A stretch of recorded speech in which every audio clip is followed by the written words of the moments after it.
이제 5월 달을 우리가 맞게 됐는데 여전히 부활의 계절입니다. 이 5월 한 달도 코로나 바이러스가 아직 다 끝나지 않았으니 건강하시고 또 복된 사랑의 자녀들을 살아내시기를 주님의 이름으로 축복합니다. 5월에는 어린이날도 있고 어버이날도 있고 가정의 구성원들 중에서 하나님께서 우리에게 관계를 주신 그 가족들을 위한 날들이 있어서 5월 첫 주일을 우리가 어린이 주일 오늘 지키고 두 번째 주일은 또 어버이 주일이라고 늘 지켜왔습니다. 한 가지 함께 기억할 것은 지금 부활해서 성령 강림에 이르는 기간인 것을 생각하면 교회력으로 볼 때에는 교회가 잉태되고 있는 시간이다라고 생각할 수 있습니다.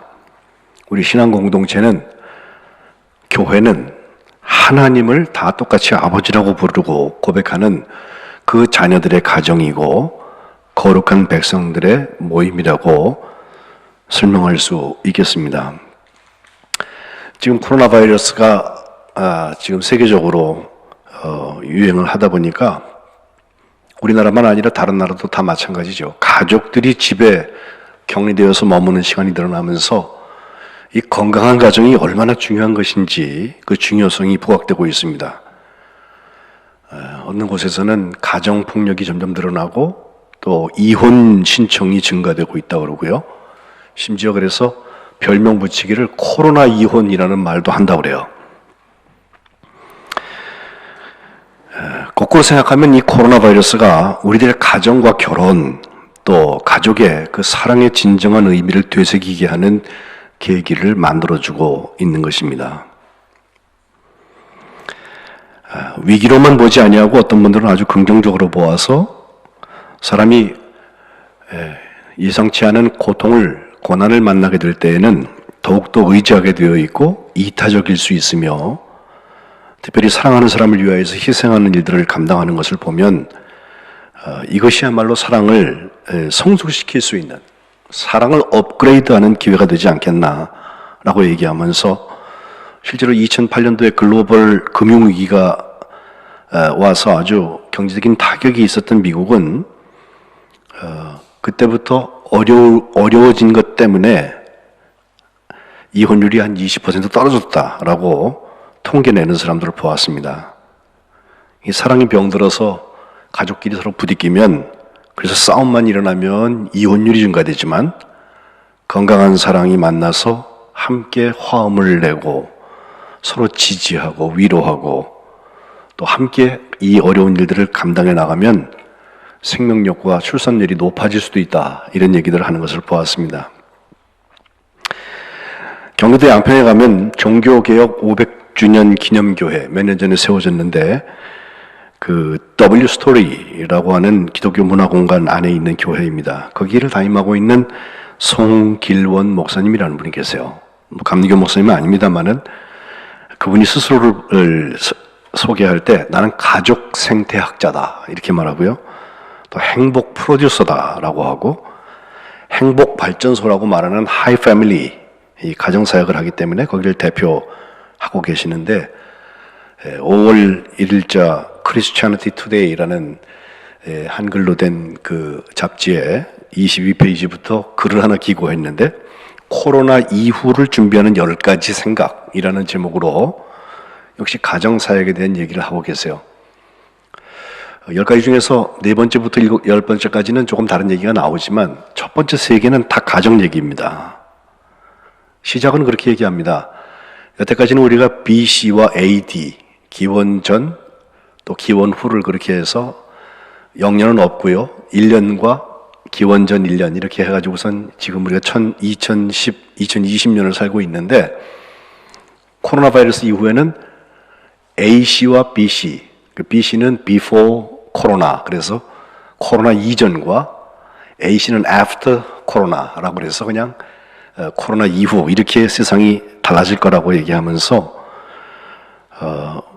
이 변화에 우리가 긍정적으로 적극적으로 준비된 사람들 또 그런 집단들은 살아남고 이것을 기회 삼지 못하는 사람들은 오히려 큰 도태를 할 것이다 라고 얘기하면서 가정에 대한 얘기를 이렇게 해요. 첫 번째는 가정 예배를 강화하라는 것입니다. 우리도 8주 동안 교회에 모이지 못하고 온라인으로 여러분 예배를 드리셨는데 이것이 우리에게 기회가 됩니다. 그래서 가정에 아버지든 어머니든 영적인 기둥을 세워서 가장을 영적 제사장으로 세우는 일을 해야 된다는 것이고, 두 번째는 교회 중심이었던 믿음 생활을 가정 중심의 시스템, 체계로 전환시키는 것이 좋겠다. 앞으로 점점 그런 경향이 늘어날 것이다 라고 예측하고 있습니다. 그의 모토가 있습니다. 한번 저 따라해 보시죠. 가정을 교회처럼, 교회를 가정처럼. 야, 생각만 해도 굉장한 얘기예요, 이게. 예? 우리는 교회는 교회고 가정은 가정이라고 생각하시는데 그렇지 않아요. 우리 가정에서 하나님의 역사가 일어날 수 있고, 또 교회에서는 가족 구성원들처럼 우리가 함께 서로 사랑하면서 함께 섬겨나가는 것이 맞다는 것입니다. 세 번째로는 가족의 친밀감. 가족이 정말 친합니까? 형제 간에, 또 부모 자녀 간에. 소통이 잘 원활치 않은 분들은 보면 하루에 별말 하지 않고 사는 분들이 있는데, 이 코로나 같은 때 한 집에다 집어넣어 놓으면은 굉장히 불편한 소리가 나올 수 있어요. 문화가 너무 달라서. 예? 하루 종일 밖에 있어야 되는 사람이 집안에 들어와 있으니까 삼시기 소리나 듣고 말이죠. 예? 어려운 일을 당할 수가 있는데, 그 가족 구성원 간의 친밀감을 높이기 위해서 컨텐츠를 더 많이 개발하는 게 좋겠다 등등 여러 가지 얘기들을 하고 있는데, 제가 이것을 가만 보면서 이제 가정의 달을 시작하면서 특별히 우리 어린이들을 위한 기도한다는 우리 부모들, 앞선 세대들이 정말 이 코로나 이때 더욱더 영적인 집중력을 가지고서 함께 감당해야 될 일이 아닌가라고 생각을 합니다.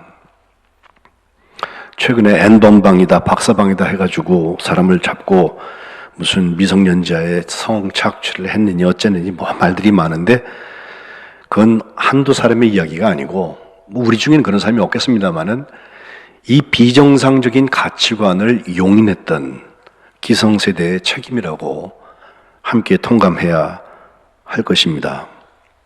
어린이 다음 세대는 체험한 것을 기억하고 배웁니다. 우리는 우리 다음 세대에게 어떤 기억을 남겨주고 있습니까? 우리가 다른 어떻게 잘난 부모들처럼 금수저 노릇 아이들한테 다 물려주지 못해도 누구나 할 수 있고, 특별히 크리스천이라면 누구나 해야 되는 동기부여 하나가 있는데, 그것은 지금 계속해서 설교하고 있는 부활의 사랑입니다. 부활의 사랑만큼은 누구나 다음 세대에 넘겨줄 수 있습니다.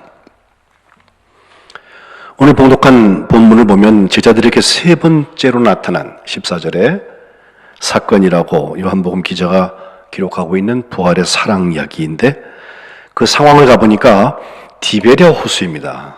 그 앞에는 첫 번째, 두 번째까지는 예루살렘에서 문거로 잠근 데 나타나셨던 예수님의 이야기고, 지금은 디베랴 호수니까 저 북쪽 갈릴리 호수로 그 장면이 달라지는데, 예수님께서 또 제자들에게 자기를 나타내셨다라고 1절은 시작하고 있습니다. 제자들은 뭐 지난주에 제가 10명이냐 11명이냐 도마 얘기하면서 얘기를 했는데, 오늘 이름을 쭉 기록한 걸 보아서 7명이 거기 있었던 것 같습니다. 시몬 베드로와 쌍둥이 디두모라고 하는 도마와, 그리고 독특한 나다나엘이라는 사람이 나오는데 바돌로메의 다른 이름이 아닐까, 12 제자 중에서. 또 가나 사람이라고 여기 설명하고 있죠. 그리고 세베대의 아들들이라 했으니 야고보와 요한일 테고요. 다른 두 제자의 이름은 기록되지 않았는데 어쨌든 합해서 7명인데, 베드로가 그들에게 나 물고기 잡으러 간다고 했더니 나머지 6 제자들이 우리도 함께 간다 그래갖고 7사람이 지금 배를 타고 물고기를 잡으러 갔다가 3절에 보면 그 밤에 아무것도 잡지 못했다는 것입니다. 4절에 이상한 이야기가 나오죠. 이제 밤을 샜어요. 그리고 날이 새어가는데 예수님께서 그 바닷가에 서 계신데, 이 7 제자들이 예수님이신 줄 알지 못했다는 거예요. 뭔가 이상하지 않으세요? 어떤 사람은 예수님 부활하신 다음에 예수님을 만났으면 제자들이 이제 순교하러 가야지 무슨 물고기를 잡으러 가, 과거로 회귀하는 거 아니야? 라고 말하는 분들이 계신데 이건 뭐 직업적으로 돌아갔다고 보고 싶지는 않습니다. 어쨌든 물고기를 잡으러 간 게 이상한 게 아니라 밤새도록 못 잡은 다음에 새벽에 호숫가에 서 계신 그 예수님을 알아보지 못한 게 오히려 이상합니다. 왜냐하면 여기 베드로와 요한은 이미 빈 무덤도 보았고 예수님을 예루살렘에서 2번이나 만났고 공간복음의 기록에 의하면 너희보다 먼저 갈릴리로 가겠다라는 소식도 들었던 사람들입니다. 도마는 어떻습니까? 첫 번째 나타나오셨을 때 그 자리에 없어서 지난주에 말씀드린 대로 8일이 지난 다음에 제자들과 함께 있을 때 다시 찾아오셔서 부활의 사랑을 나누셨던 예수님을 만난 거죠. 그래서 예수님을 향해서 나의 주님, 나의 하나님이라고 고백까지 했는데 그리고 나머지 4사람의 제자까지 다 합해서 예수님 부활하신 다음에 만났던 사람들인데 다시 나타나신 예수님을 못 알아봤다는 거예요. 오늘 본문의 이야기가 우리에게 주고 싶은 이야기는 알아보지 못했던 사람이 그분 예수님을 알아보게 된다는 것입니다. 이것이야말로 부활의 사랑 중에서 가장 큰 사건입니다. 예수님이 디베랴 호수에서 물고기 잡는 제자들에게 나타나신 것은 자기를 나타내신 것은 부활하신 예수님을 그들이 알아보게 하려고 나타나셨다는 거예요. 오늘 부모가 알아보지 못하는 예수님을 그 부활하신 예수님을 우리 자녀들이 알아보기를 기대하기는 참 어렵습니다.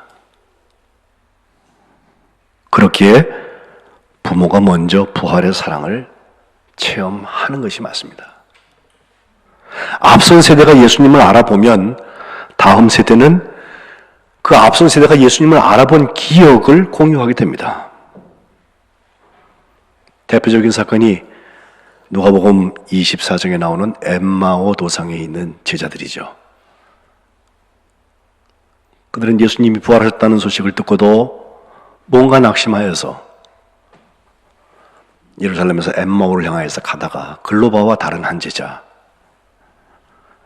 15절에 보면 그들이 서로 이야기하면서 문의할 때 예수님께서 가까이 이르러서 그들과 동행하셨는데 16절 그들의 눈이 가려져서 그분이 예수님이신 줄 알지 못했는데 때가 저녁이 되어서 같이 유하고 하세요라고 강권해서 모시게 됐을 때 30절에 보면 이 두 제자와 예수님이 함께 음식을 잡수실 때 예수님이 떡을 가져서 축사하시고 떼어서 그들에게 주실 때 그들의 가려워졌던 눈이 밝아져서 예수님을 알아보았다는 거죠.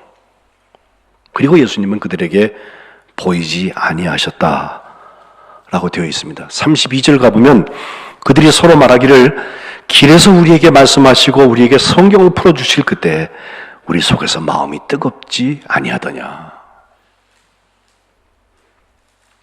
부활 이전과 부활 이후가 다릅니다. 이 장면을 잘 그려준 렘브란트라는 화가가 있죠. 17세기 1606년부터 1669년까지 63년을 살았는데 사실 이분은 11번이나 이 그림을 그렸다고 그래요. 근데 1629년도 이제 화가로 처음 등단해서 그림을 많이 잘 그릴 때 그렸던 그림, 그때 23살이었는데 그 그림과 지금 프랑스의 어떤 자크마르 앙드레라는 미술관에 소장되어 있는데 또 그로부터 한 20년쯤 지나서 1648년도가 되어서 그가 원숙한 화가 아니 삶의 고통을 다 궤적을 겪은 다음에 그렸던 그림이 굉장히 달리 나타나고 있습니다. 앞에 23살 때 그렸던 그림은요, 그가 지난주에 여러분 보여드렸던 그 카라바지오의 그림처럼 명암법을 잘 쓰기 때문에 아주 환한 그 빛이 올라나오고 있고 예수님의 뒷모습이 보여지고 그리고 그 앞에서 예수님을 알아보고 깜짝 놀라고 있는 한 제자와 다른 한 제자는 깜짝 놀라가지고 예수님 밑에 아주 까맣게 칠해놨어요. 근데 자세히 가보면 사람 하나가 있어요. 예? 엎드려서 예수님 앞에 경배하고 있는 장면을 그리고 있는데 이런 빛의 대비와 함께 20년 후에 그에게 일어날 일들을 가만 보면 특별히 그의 가정사에 어려움이 많았습니다. 아이들 넷을 낳았는데 그 중에 셋은 바로바로 죽고 둘째 아들인 티투스만 살아남는데 그 아들과 함께 생활을 하던 중 자기의 아내 사스케아가 죽고 나서 이제 6년이 지났습니다. 그동안에 자기의 하녀하고의 어떤 관계가 생기는 것을 보면서 아주 종교적으로 그간 정죄를 당했고 사회적인 명성이 무너지고 또 그가 미술품을 보기 위해서 많이 투자했던 재산을 다 날린 것 때문에 파산 선고를 하게 되고 이렇게 어렵고 실패의 질곡을 갖고 있던 그 상황에서 부활하신 예수님을 만나는 거예요. 그러고 나니까 48년도에 그렸던 그 그림을 보면 예수님이 너무 온화하고 조용하게 앉아 계신데 거기서 빛이 조용히 나옵니다. 소리가 나지 않을 것 같아요. 두 제자들이 옆에 앉아서 그리고 뒤에 시종하는 사람이 하나 있고 그런데 그 떡을 떼는 장면에 예수님을 알아보는 거, 부활하신 예수님을 알아보는 거, 빈 포도주 잔이나 또 그 서브하는 사람이 가지고 있는 잘려진 양의 머리, 역시 이것도 어린 양 순환 받으신 그리고 죽으신 예수님에 대한 그런 상징이라고 보는 사람도 있고 또 이 두 제자가 놀라고 있는 현장에서 일어나고 있는 그 조용한 메시지는 부활하신 예수님의 사랑을 만난 사람과 만나지 않은 사람의 차이를 극명하게 보여주고 있습니다. 부활하신 예수님을 만난 다음에 처음 제자들이 했던 것처럼 우리가 깜짝 놀래가지고 오늘 베드로도 바다에 겉옷을 두르고선 뛰어들지 않습니까? 그런 일을 경험하진 않을지 몰라요. 그러나 부활하신 예수님이 우리에게 주시는 그 생명력이라는 거, 그 사랑의 타취는 너무나 온전하고 너무나 완벽해서 우리가 바뀌어져 있는 모습 속에 그 삶의 자리에 열매 맺게 될 것입니다. 저는 앞서간 세대들이 할아버지도 좋고 할머니도 좋고 아빠 엄마도 좋습니다. 다음 세대에게 이 부활의 사랑을 체험하고 변화된 삶을 유산으로 물려주는 역사가 있으시기를 주님의 이름으로 축복합니다. 두 번째는 기억에 대한 이야기입니다. 오늘 예배 시작하면서 제가 누가복음 5장에 있는 말씀을 읽었는데 베드로를 처음 부르실 때 이야기를 마태, 마가에는 너는 나를 따라라. 그러니까 자기 다 버려두고 아버지고 그물이고 다 던져두고선 갔다. 이게 전부인데 사람을 낳는 어부가 되게 하는 장면에서 누가복음에 있는 말씀을 보면 특별히 오늘의 이 물고기 잡는 것과 비슷한 말씀 하나가 나오죠. 누가복음 5장 4절에 시몬은 곧 베드로를 향하여서 깊은 데로 가서 그물을 내려서 고기를 잡아라 라고 말씀하시는 거예요. 그러자 시몬이 대답합니다. 선생님, 우리들이 밤이 새도록 수고했지만 잡은 것이 없는데 그러나 말씀에 의지하여서 내가 그물을 내리겠습니다 라고 하면서 그렇게 하니 6절 고기를 잡은 것이 힘이 많아서 그물이 막 찢어졌다. 그리고 자기 배로 안 돼갖고 옆에 있는 동무들한테 손짓해서 와서 도와달라 그래가지고 그들이 와서 두 배에 가득 채워서 배가 막 잠기게 되었다고 그랬고 그러자 시몬 베드로는 예수님을 향하여서 그 무릎 앞에 엎드려서 주여 나를 떠나소서 나는 죄인이로소이다 라고 고백을 합니다. 주변에 깜짝 놀라는 일들이 일어난 것입니다. 그때 예수님께서 하신 말씀 무서워하지 말아라. 이제 후로는 네가 사람을 취하리라 라고 말씀하셔서 그들이 배들을 다 육지에 놔두고 그리고 모든 것을 버려두고 예수님을 따라가기 시작했다는 것입니다. 이 사건이 있고 지금 3년이 지났습니다. 깊은 데로 가서 그물을 내려 고기를 잡으라 라고 말씀하셨던 예수님의 화두는 오늘 오전에 얘들아 너에게 고기가 있냐? 그물을 배 오른편에 던져라 그러면 잡으리라 는 말씀으로 다시 한번 도전하고 계십니다. 선생님, 우리들이 밤새도록 수고했지만 잡은 것이 없는데 그러나 말씀에 의지해서 내가 그물을 내리라 하면서 그렇게 했던 일은 똑같이 일어납니다. 이에 던졌더니 그렇게 하니 3년 전에는 고기를 잡은 것이 힘이 많아서 그물이 찢어져서 2배에 채우고 잠기게 됐다고 그랬고, 오늘 본문에는 10절 물고기가 많아서 그물을 들 수 없었다. 6절에 기록하고 있습니다. 11절에 가면 시몬 베드로가 올라가서 그물을 육지에서 끌어올리는데 가득히 찬 큰 물고기가 153마리였다. 이같이 많지만 그물이 찢어지지는 않았다라고 오늘 본문 11절은 말씀하고 있습니다. 제자들의 반응이 중요합니다. 3년 전에 주여 나를 떠나소서 나는 죄인입니다 라고 고백했던 그 베드로, 그래서 주님으로부터 내가 이제부터는 사람을 낚는 어부가 된다 사명을 받았던 그 베드로,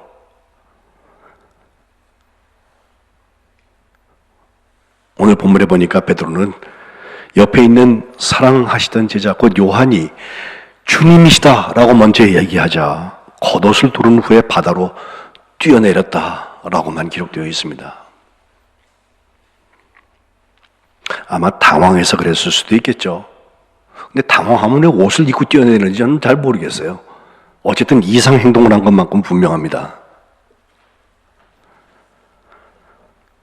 다른 제자들이 물고기가 들어있는 그물을 끌고 육지까지 왔을 때 육지에 올라보니 오늘 예수님께서 하시는 가장 큰 초대는, 사랑의 초대는 여기 있습니다. 해변에서 잔치가 일어나요. 주님이 준비하신 식탁이 있었습니다. 숯불, 생선, 떡, 3가지가 있었습니다. 그게 있는데 예수님께서 10절에 보니까 지금 잡은 생선을 좀 가지고 와라 라고 말씀하세요. 여기 생선은 헬라어 원문을 쭉 읽어보면 옵사리온이라는 말을 쓰는데 그 옵사리온은 조그만 물고기들이에요. 우리가 뭐 피레미 같이 작은 물고기들을 말하는 거죠. 계속해서 나오는 물고기, 생선 다 옵사리온으로 되어 있는데 11절에 153마리 큰 물고기라고 말할 때만 익투스라는 말을 씁니다.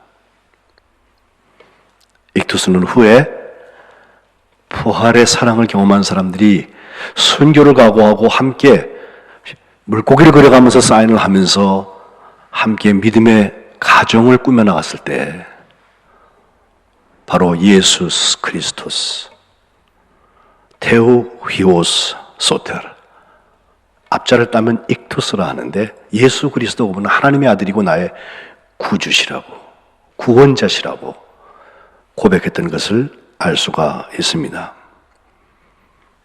12절에 예수님은 이제 와서 초반을 먹어라 라고 부활의 사랑에 초대하십니다. 이때 제자들은 그분이 누구이신지, 다시 살아나신 예수님이신 것을 다 알았기 때문에 당신 누구십니까? 라고 감히 묻는 자가 없었다고 12절 말씀하고 있습니다. 예수님께서 떡과 생선을 그들에게 나누어 주셨다.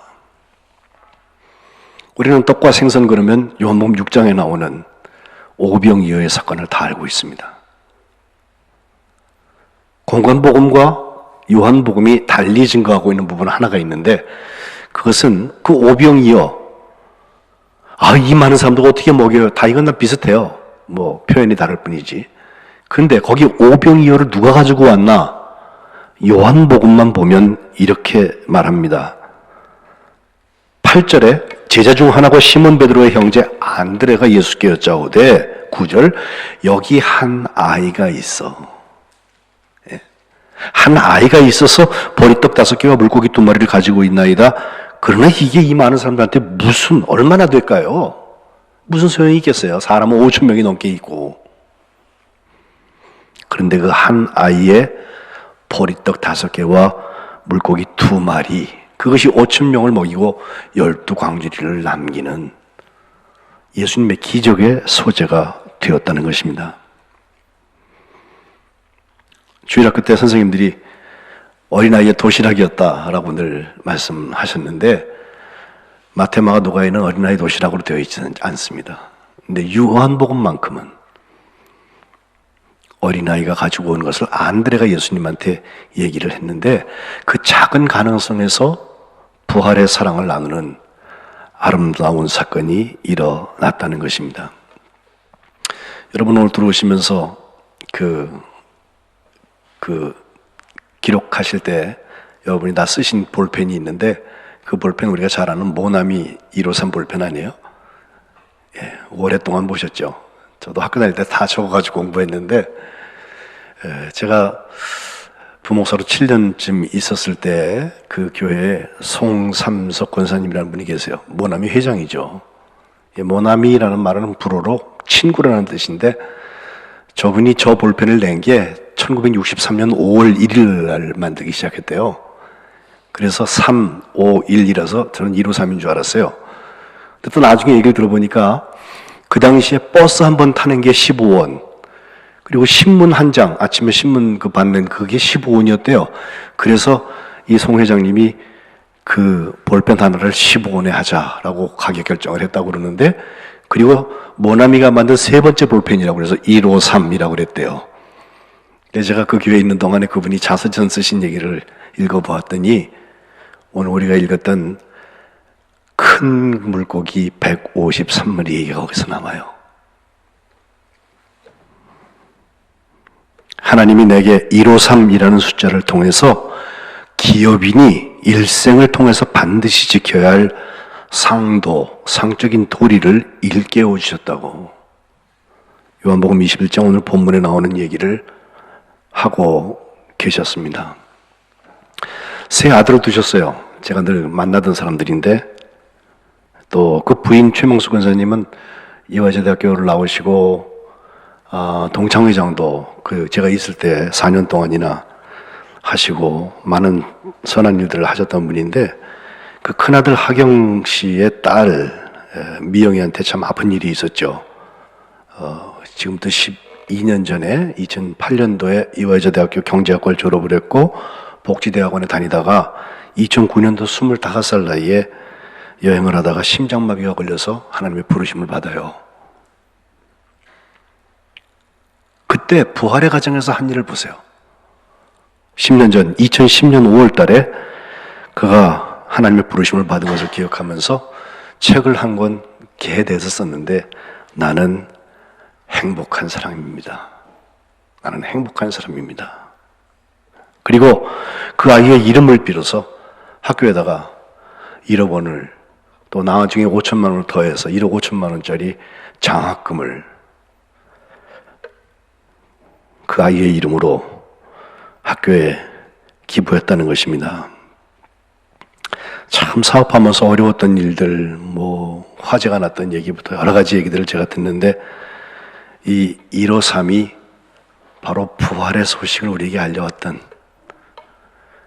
그리고 하나님의 부활의 사랑에 타주된 사람들이 경영했던 아름다운 이야기가, 기도가 담겨 있다는 것을 우리는 한번 기억해야 할 것입니다. 처음에 소개했던 하이패밀리 송기호라는 목사님은 맨 그 글의 마지막에 이렇게 말해요. 23살 청년이었던 아이작 뉴턴의 법칙 잘 아시잖아요. 1665년과 66년, 이게 절망의 시기였습니다. 흑사병 패스트가 덮쳤고요. 그 런던에 46만 명 인구 중에서 16% 7만 5천 명이나 희생되는 어려움이 있었습니다. 학교 다녔는데 케임브리지, 거기 대학도 문을 닫고 낙향했습니다. 절망했습니다. 혼돈의 시간을 가졌습니다. 그러나 그 시간 동안에 그가 사고의 힘을 키웠고, 언젠가 동이 터서 해가 뜰 것이다 생각하고 또 생각했다고 합니다. 문명사적인 3대 창언이 이때 일어나게 되는데, 빛의 신비와 만유인력, 그리고 미적분, 이것을 그때 그가 고안해 냈다는 것입니다. 저는 이 어려운 시간을 우리가 함께 보내는 중에 어렵다고 하고 주저앉아 있을 일이 아닙니다. 부활하신 예수님께서 사랑으로 우리에게 오셔서 우리를 만나주십니다. 그리고 우리에게, 우리 다음 세대에게 넘겨줄 수 있는 그 부활 사랑의 체험들을 허락해 주실 것입니다.